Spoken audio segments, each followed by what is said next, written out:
Sveiki visi. Tai va, prisiskyniau visą glėbį rabarbarų ir einame į virtuvę ir parodysiu, kaip skaniai pasigaminti. Tai va, švariai nuploviau rabarbarus, dabar pjausiu galiukus ir nuskusiu žievelę. Rabarbarus pasiruošiau, nusiploviau, nusilupau, taip pat pasiruošiau gilę skardą. Tai ką, dabar rabarbarus supjaustau. Tai pjaustau taip apie 3 cm ilgio.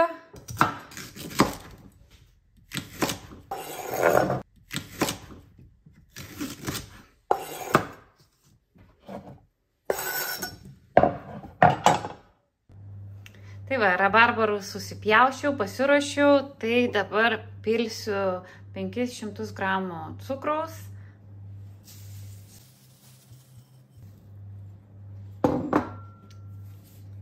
Apie arbatinį šaukštelį vanilinio cukraus.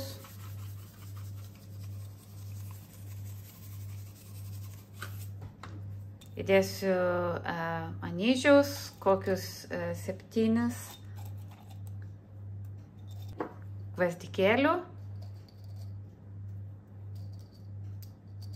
Taip pat kokius 7. Ir tada cinamono lazdeles 2. Ir vanilės. Prieš dedant vanilę aš ją perpjausiu va šitaip. Ir dabar nutarkuosiu poros mažų apelsinų žievelę.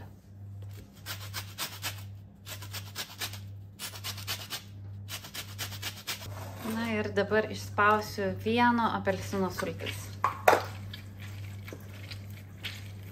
Supilsiu sultis ir gerai viską išmaišysiu. Kad jūs galėtumėte užuosti, koks nuostabus kvapas pas mane virtuvėje dabar. Ką, gerai viską išmaišau, kad cukrus gerai pasiskirstytų.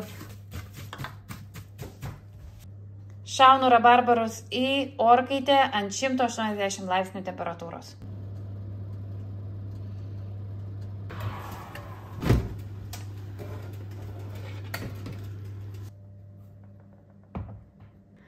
Tai va, rabarbarai iškepė, viso kepė apie 20 minučių ir dabar jie yra vos iškepę, tokie dar vis laikantis savo formą.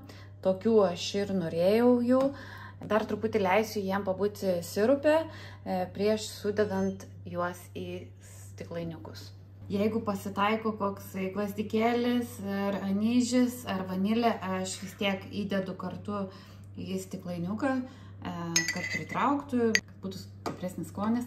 Tai jo, aš juos taip statau stiklainiukę, kad po to labai gražiai atrodo. Na ir kiekvieną stiklainiuką dar pripildau sirupo.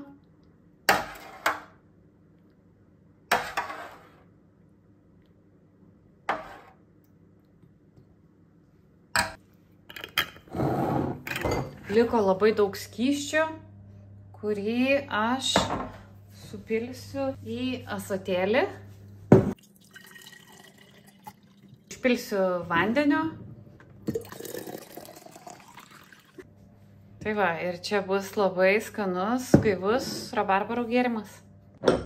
Nu tai ką, išėjo netgi 3 stiklainiukai su rabarbarų uogienė, kompotų, net nežinau kaip pavadinti, su prieskoniais.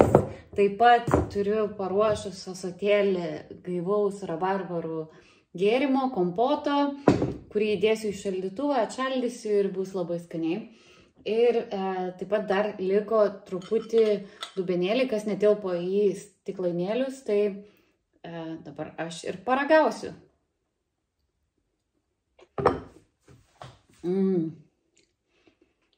Pasaka, tiesiog pasaka. Labai skanus. Tikiuosi ir jūs išbandysit. Iki.